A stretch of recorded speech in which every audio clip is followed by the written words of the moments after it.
everyone. Welcome to the Comets podcast, the Comets show where we're bringing to you coaches, administrators, teachers, alumni, athletes, and letting you know what it's like here in the Comets world at Sacred Heart High School. And today I have someone real special.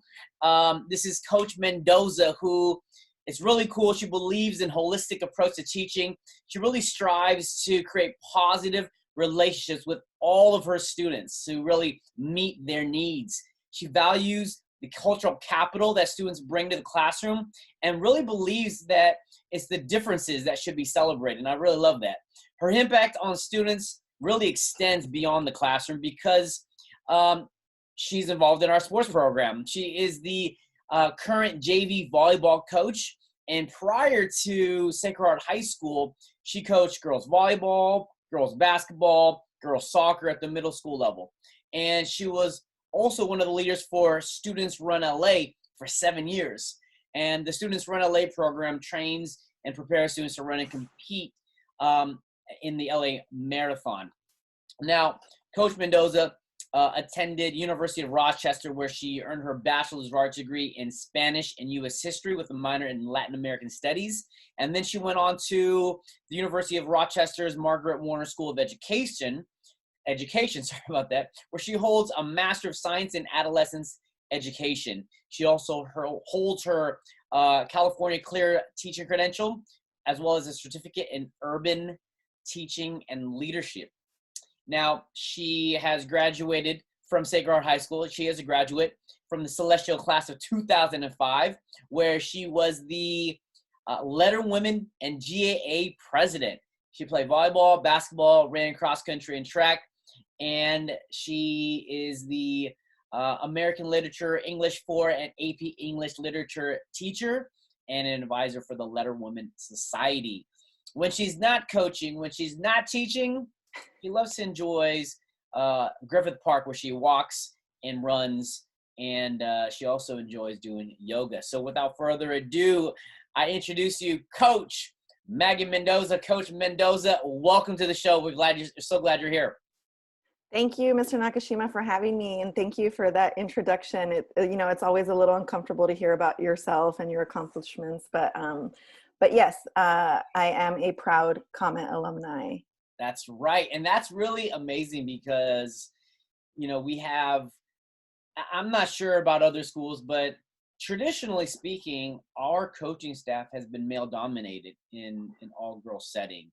And, then we had Coach Beltran and we have some other coaches, female coaches that have been a part. And then to have you, who not only a female coach, but an alumni, like you played these sports when you were at Sacred Heart High School, and now Right. You're teaching and you're also coaching, so you have a lot of different aspects in the in the students interaction world. So tell me, like, what is it like for you to be both a teacher and a coach? How does that impact your relationship with the students?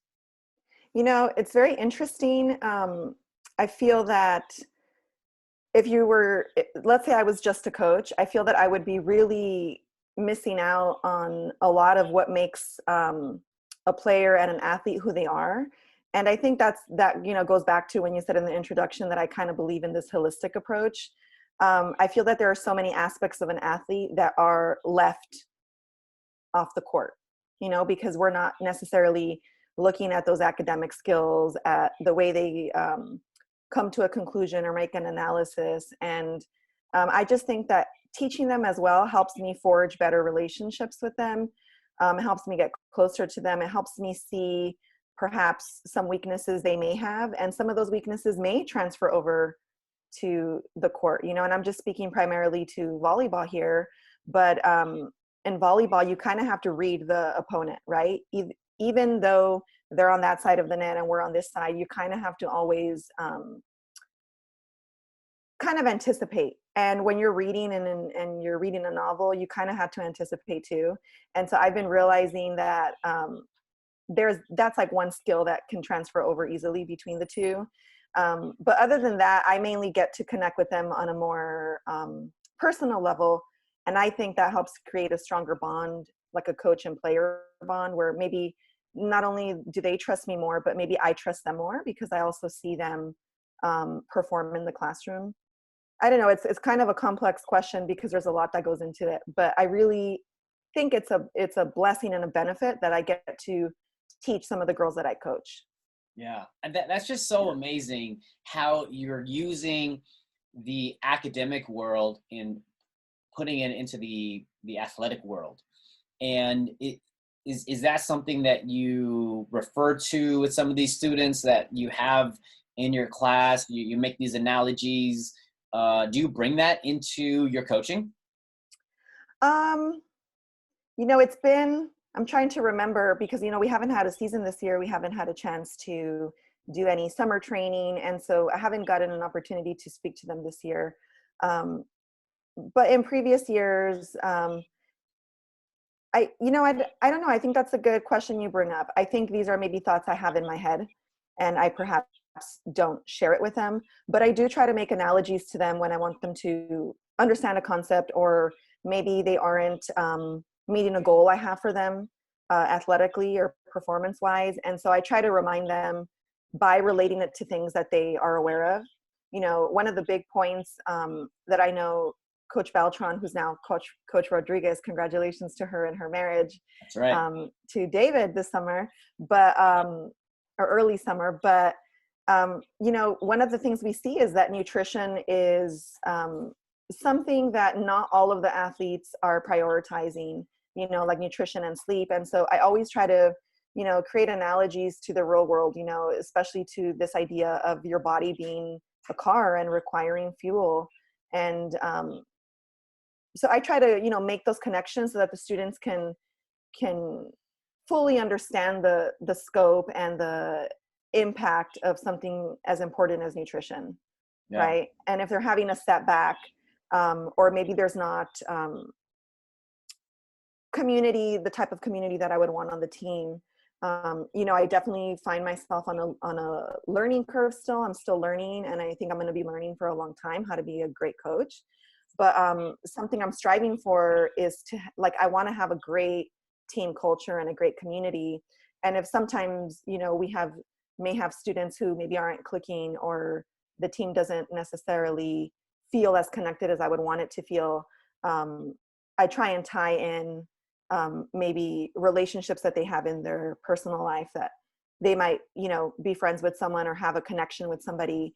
And sometimes they have those rough moments, but it's up to them to make it work. And so, just making connections that students can understand, I think really helps them understand the larger picture and see the bigger picture. Yeah. I love how you said that. You're finding different ways to connect with your team. Have you had teams that didn't have that team connection before? You mean prior to Sacred Heart, or once I came to Sacred Heart? Yeah. So, I think I was kind of riding the wave the first year of coming to Sacred Heart. I'm so excited. And I actually see, coaching the JV team, I really see it as a privilege. They could have not chosen me. They could have not given me this opportunity. And I think partly it's my passion for volleyball. I just love the sport. But when I came in that year, I was kind of focused more on myself. I know that sounds a bit selfish, but I wanted to be a great coach, and so I was focused on me, not necessarily focused on the culture. But I think that's where I made the change the second year, where I saw what went wrong the first year. And of course, what went wrong is that I was prioritizing victories versus the strength, the core of the team, And so I really do feel that last year the connections were stronger, and I am hoping, and I really do feel that as the years continue, if I'm still asked to coach, I think that that connection and that bond will just continue to strengthen. But yeah, and I also think it's important to know that I do have the JV girls, right? And so a lot of these students, Not all of them. We do have some older, more mature students, but a lot of them are freshmen, sophomores, and so their maturity level has still not reached. And I'm not even going to say it's peak, because I've been telling my students that, you know, females really don't mature until they're 24. You know, some studies have shown, and so we're going to have those issues. We're going to have those kinks where maybe one student or two students or two athletes are maybe adding maybe not the best positive, you know, vibe to the team. And I think that's normal, especially for a JV team. I think we find those on varsity teams as well, but I just feel that it's more prominent because we do have younger players who perhaps have not reached a maturity level that is expected for this like high caliber. Even though it's a JV team, you know, we still want to be the best. So I mean, talking about being the best, you've really led the JV team to a lot of wins. I mean, I know you said your first year you were about wins, you know, however, and I really appreciate how you like, oh yeah, I'm not all about the wins. I'm more about, you know, the development and et cetera.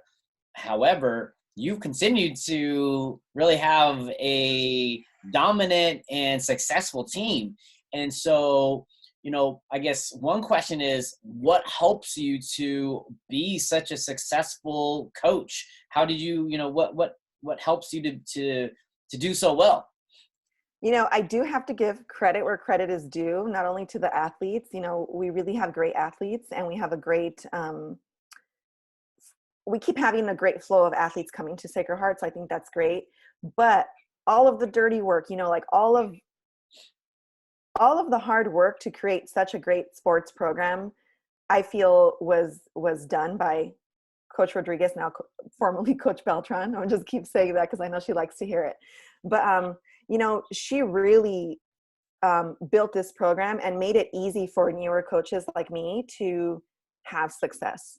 So it's not as though I came into this program and, you know, things were primitive in that sense. It was not like that at all. I feel like the athletes knew what to do. They knew what was expected of them. And so then my role, instead of building something from the ground up, was more to sustain it and to make sure that we didn't, you know, take steps backwards, but we kept progressing forward. So honestly, I think that I attribute most of my success to that. And it's not to negate like my impact as a coach. You know, I do hope and think that I benefited the girls in their victories and in their success. And I do think that, but I think that what makes those successes easier is the fact that there was already a great program prior to me being hired on as one of the coaches. Wow. That's so cool. I really sense that, like, the attitude of humility when you speak, and it's really, really special. And I really sense how much you've been able to enjoy what you do. Tell me what's been the most enjoyable aspect, you know, that brings you back to coach JV volleyball? What is it about JV volleyball that's like, I love it? What is it?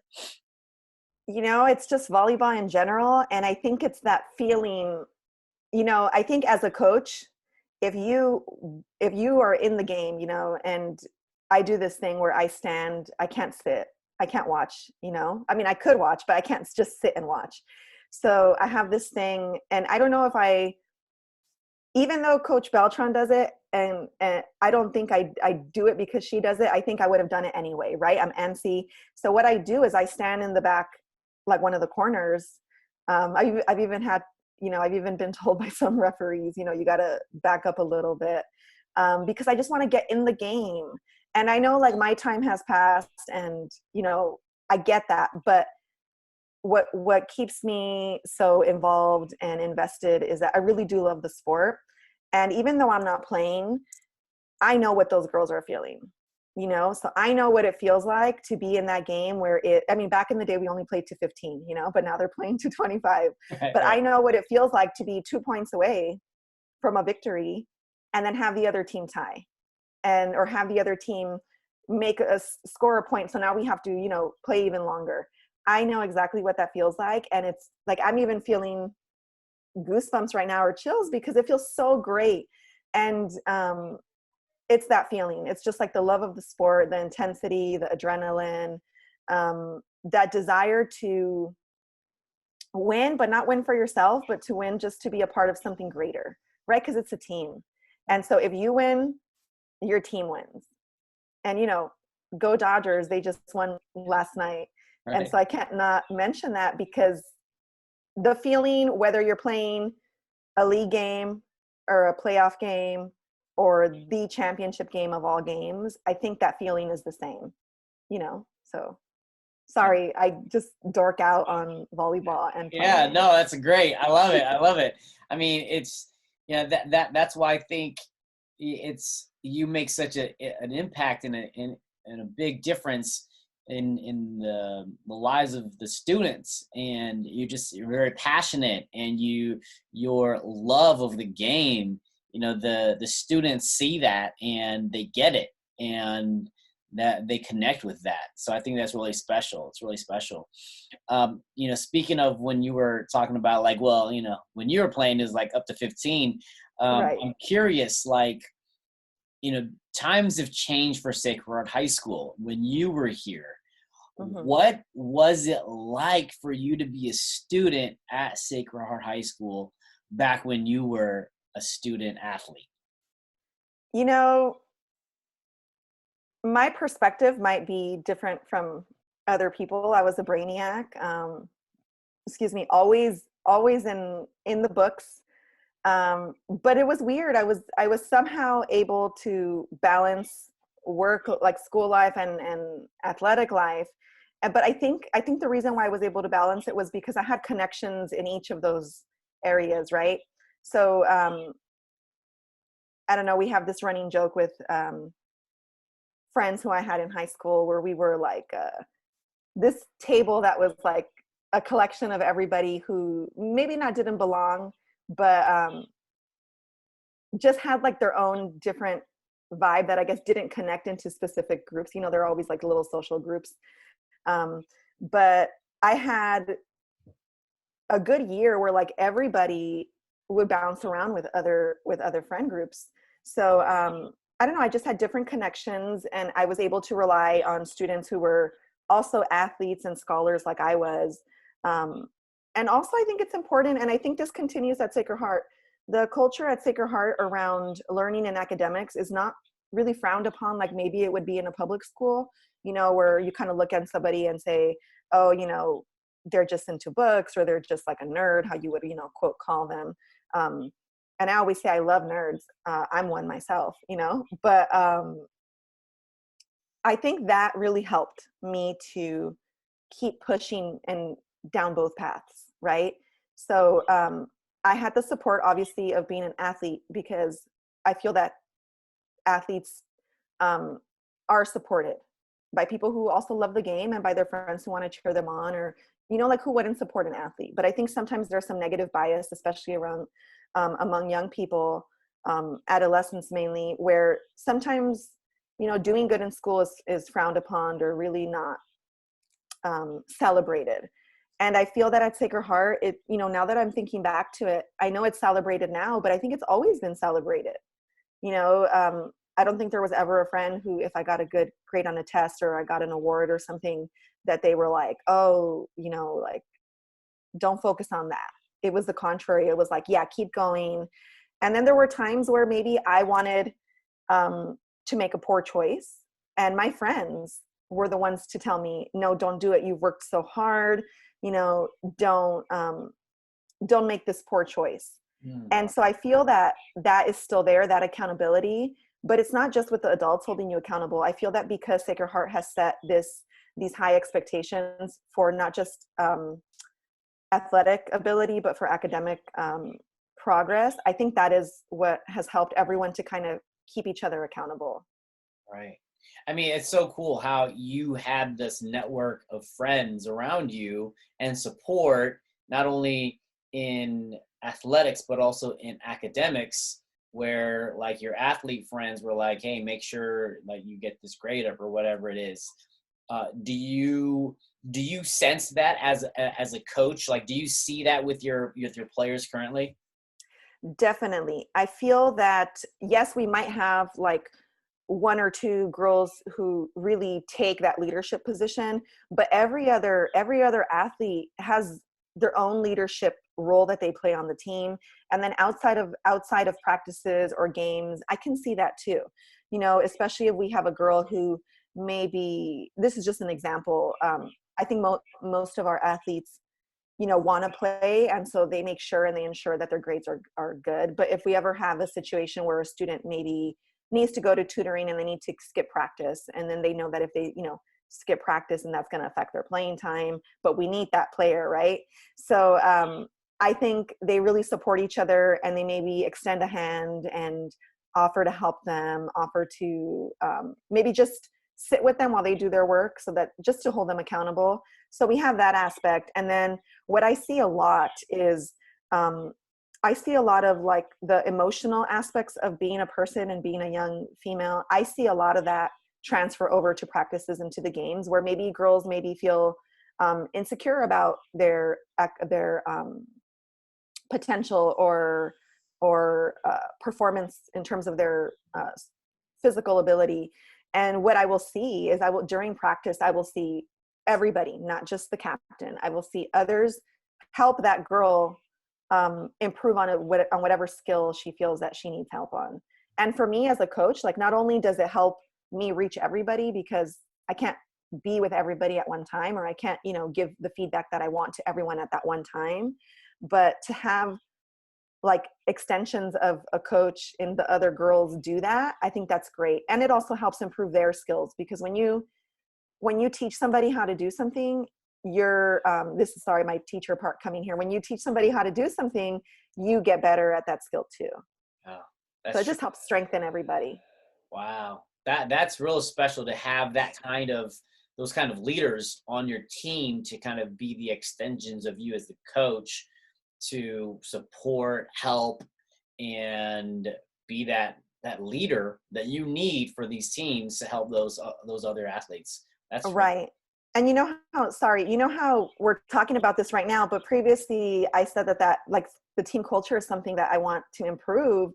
Maybe it's just my own expectations of like super greatness, that I'm not maybe addressing the greatness we already have, because me hearing myself tell you these things, these are great, like, it seems that we do have a team culture, but perhaps my own personal goals of what I want out of the team are not allowing me to see how great the culture already is. But there's always room for improvement, and I just want to make sure we keep improving.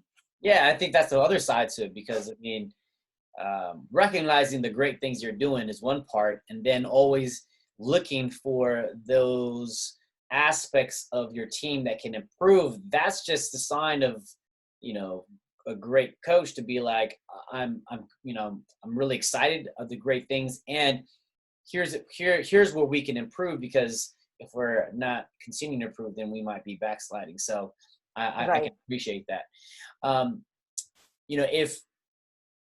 If you were to take a look at the volleyball program now, with all the bells and whistles that we have, because there's the new gym, Right. and it's super nice, and it's like, a year old. So, and like, this was not your situation when you were at Sacred Heart. So what's one thing that you would say about what it was like when you were playing that is so far different, that like your athletes now would be like, oh my goodness, I would have never imagined being able to do that?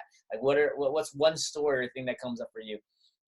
I mean, my mind just quickly goes to the gym, but I'm sure there were others. But every day after school, we would have to either walk to Lincoln Park or run to Lincoln Park. My mom, I was very blessed in that my mom was one of those, teen parents who would kind of come and pick people up and take us. But it was never, it wasn't easy. It was doable, and we wanted it, because that was our reality, right? It wasn't like there was maybe a possibility for a gym at that time. there had been talks about it, but that was always our reality. And so we did it. Right. But I feel like now if you would tell the girls maybe like, oh, the gym has been closed for a year, now you have to go practice somewhere else, I think then it would affect them more, because they got the feeling of what it's like to play in a gym, right? And to perform in a gym, which is nice. But I would feel that that's one thing that was like really different. I remember practices would start at 3:30. So school ended at 3. We'd have to get picked up or walk or run. Now this is not just around the block, correct? Yeah. Tell everyone, like, what like if you were to walk or run, like, is it like around the corner? Like what was it? No, so most girls didn't walk or run. I think if anything, the cross country girls or the girls who were on track, maybe they ran there because they couldn't get a ride, but it was very much the culture to get driven there. Or maybe if girls had their own car senior year, junior year, they would, drive themselves there. Because but it's how far? I would say 1.5 miles. A mile or so. Yeah, it's about 1.5 miles. But for me, it wasn't the distance that deterred girls from walking. I think it was the environment. So, the areas I live in Cypress Park, which is not far from Lincoln Heights, but, the areas have been improving. I want to be careful with my words because part of that is due to like gentrification. But we have seen maybe the rates of violence, if they have not gone down, they have, occurred during hours where maybe we wouldn't notice it, now. But back in the day, back in 2001, there was always potential for danger, especially because we were young females. And, I think it's important to address the fact that, our demographic and our population is female, because I think that adds on different issues that maybe you wouldn't have at an all-male school or at a co-ed school. And that's not to say that, males are not targets of crime, but, it's just more prevalent to see females be on the bad end of a crime. So I think that was what deterred us from walking or running. And if we did have to walk or run, it was always in a group, always in a pack, safety in numbers. But I think that was hard. And I think the students now have their own issues that they're facing and their own fears. But I think that was a large fear for the majority of us during those years. It was always like being on the lookout if I'm walking to Lincoln Park. So I think having the gym is a great, great blessing. And not just for sports, we can use it for assemblies.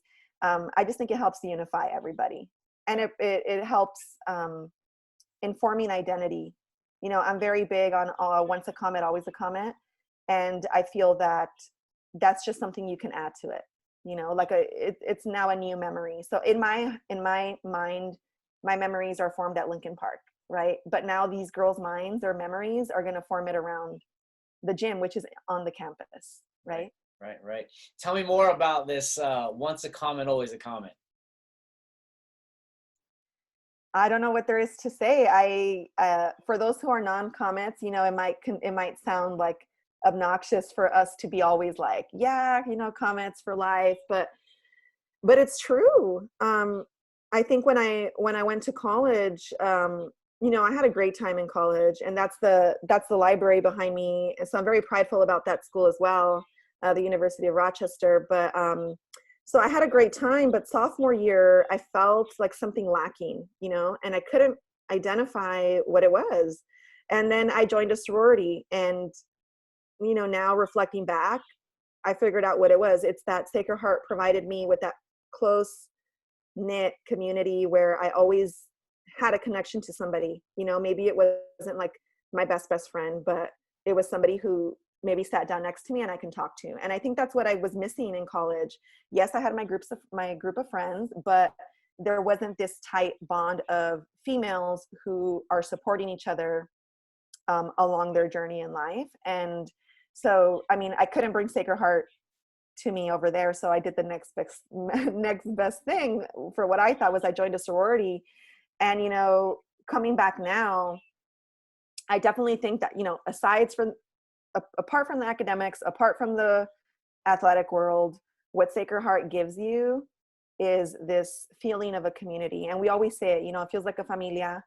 And I remember when I was in high school, I would kind of cringe to be like, stop saying that. But it's so true. It's so true. And I feel that now. And I'm, it's been 15 years since I graduated. And I was able to come back 2 years ago, and it felt like I had never left. So I don't know. I feel like I would always love this school. I feel very blessed to have the opportunity to work here. And I just don't see myself, God willingly, I will be working here for a long time, whether I coach or not. I just love the school. Yeah.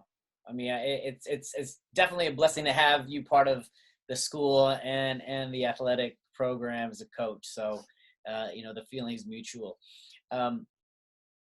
What would you say are like the top 3 things that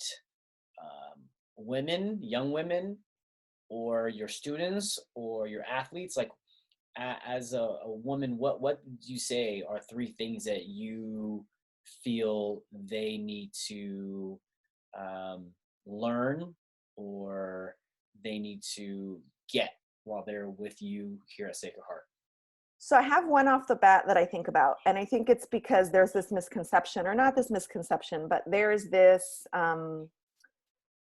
dynamic that's occurring with young women that I think I always address this with my students if a situation like this arises, but I want them to know that,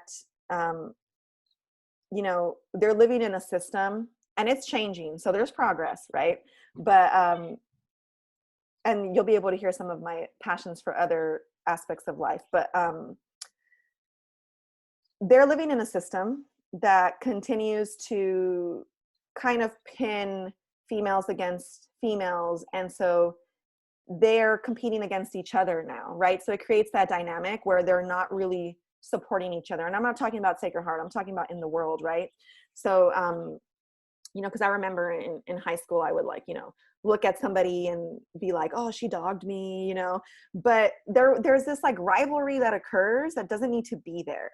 I think if we all take a step back, I would want my students to do this, is to take a step back and to see how every one of us females is aspiring for similar goals. And we shouldn't really put each other down. What we need to do is empower one another. And, sometimes it gets difficult to do that, especially when you feel like there's so much competition. But especially on a team level, I feel that if they're able to accept that, then they can see other people's victories as a victory for themselves, And I definitely think that the team does that. Other girls celebrate each other, and that's great. But I want them to transfer that over to their real world too, because there's going to be, points in their life, the majority of their life, where they're not going to have us guiding them, right? And so they're going to have to make these decisions based on their morals and their ethics. And that's one thing I want them to know, is that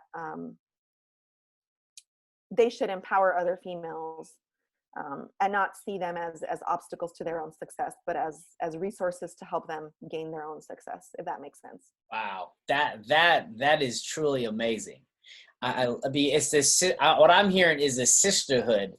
Yes. To be able to, rather than compete and tear, another sister down, it's like, no, let's bring them up, or they can help me, I can help her, and really elevating all of the women to perform or to succeed or whatever it may be. So I really love that. It's very easy to not do that.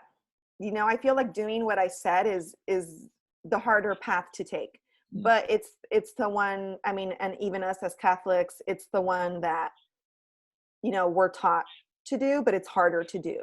Yeah. Right. So it's easy to assume that someone is doing something because they have bad intentions, or, they're against you. But I think if you change that mindset and change that perspective, that you will really see that other people's success has nothing to do with your own success. And therefore, why should we not be empowering each other, right? Yeah, I love it. I mean, goes with the mission of the school, empowering, Right. women. So I love it. I love it. And you Um, asked for two more, right? I yeah, have go one ahead. more. Go ahead. Okay. Okay. So I have one more, and it connects to an experience I had. So I went to college, and I did not try out for the volleyball team. Mm, And I did not try out because I was scared of being told you're not good enough, right? So because I mean, for today's standards, and you see as a coach too, year after year, the girls who are coming in, their skills are just greater every year, right? So the type of caliber we played was great for the time, was great for 2000 and 2001. But I just want to say that the caliber now is like increasingly great. But anyway, so at that time I was a great player, and I could have made the team, but I didn't. I was so scared of being denied or rejected, because what would that tell me? This is such a big part of who you are, and now somebody's telling you it's not good enough. So I did not try out, and I want to say that is my only true regret I have in my life. And so I always tell that to the girls. I tell them, I would rather you try something and be denied or be told no than to keep thinking for the rest of your life, well, what if? mm, Because we know, I don't know, I actually saw this recently. It was like a meme or a GIF or something. I think it's what you call a meme. Those are the ones without videos, right? So it was a meme, and it said something along the lines of playing Division 1 sports is an opportunity. Playing Division 2 is an opportunity. Playing Division 3 is an opportunity. So I felt like, so we're a Division 3 school. That's why I'm mentioning that. So, athletically, we're not the best, or U of R was not the best.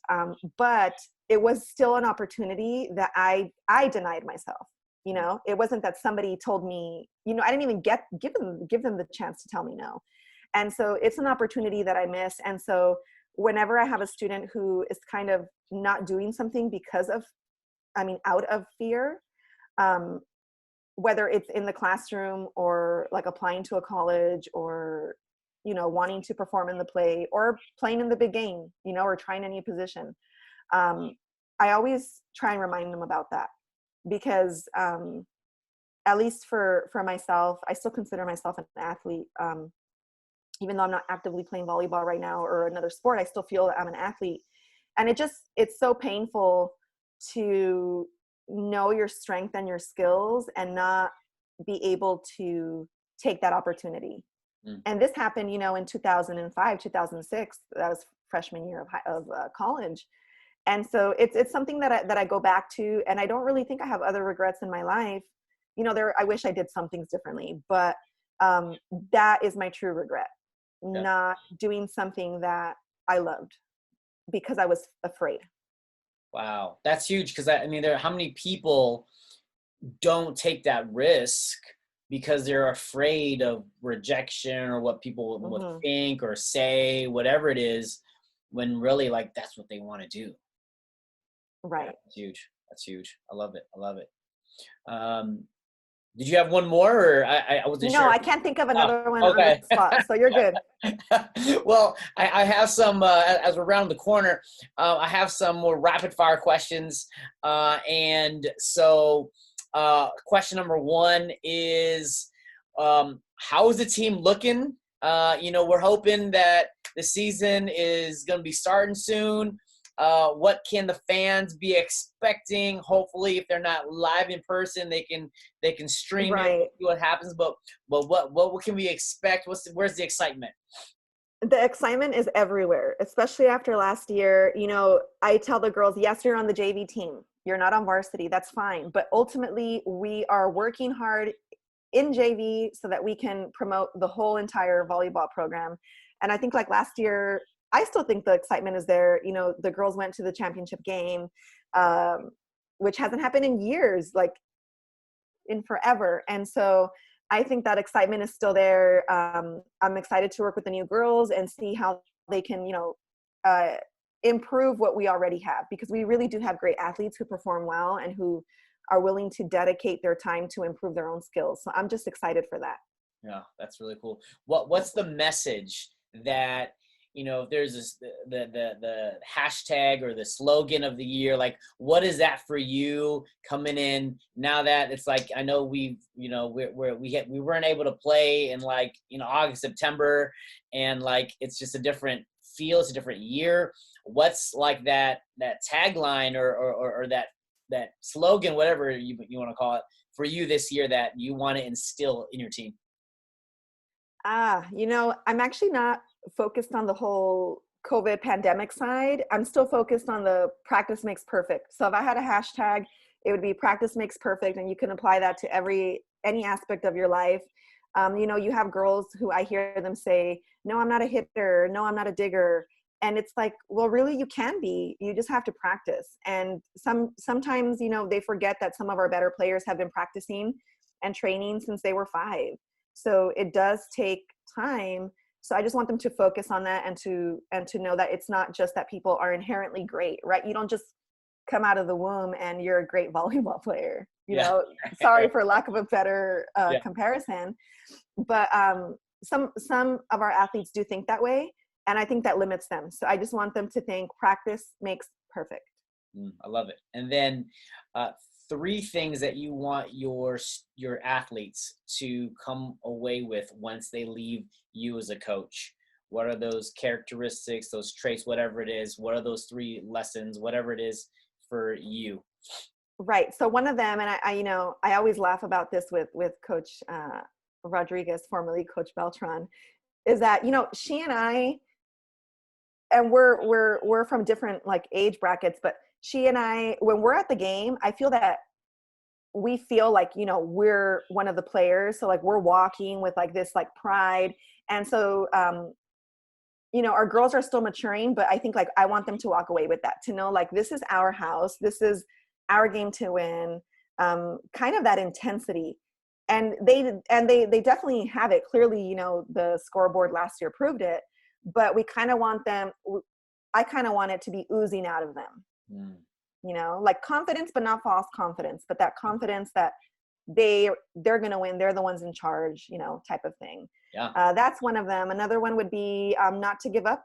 Again, the scoreboard can be 24-20 and we could still come back. It could be 24-10 and we can still come back.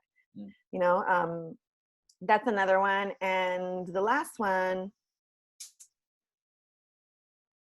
I can't think of another one. I mean, I'm sure I have a lot in my head, but hey, two's been the number for today, so 2, we'll keep it at 2. Well, thank you so much, Coach Mendoza, for joining us here today. It's been really great to have you. Just so thank you very much for taking the time out and well, thank you for having me, and thank you for including me in this podcast that we're doing, podcast/digital podcast, virtual. But thank you. It was really great, and it did help me reflect on myself, not only as a coach but as an alum. And if anything, it further intensified my love for Sacred Heart. So awesome. Well, everyone, there you have it, Miss Mendoza, Coach Mendoza, and stay tuned because next we've got another guest coming at you that you will be surprised to hear some of the stories, and we'll just share who we have here at Sacred Heart and what makes being a Comet always a Comet. So anyways, take care and have a good one. We'll see you next time. Peace out.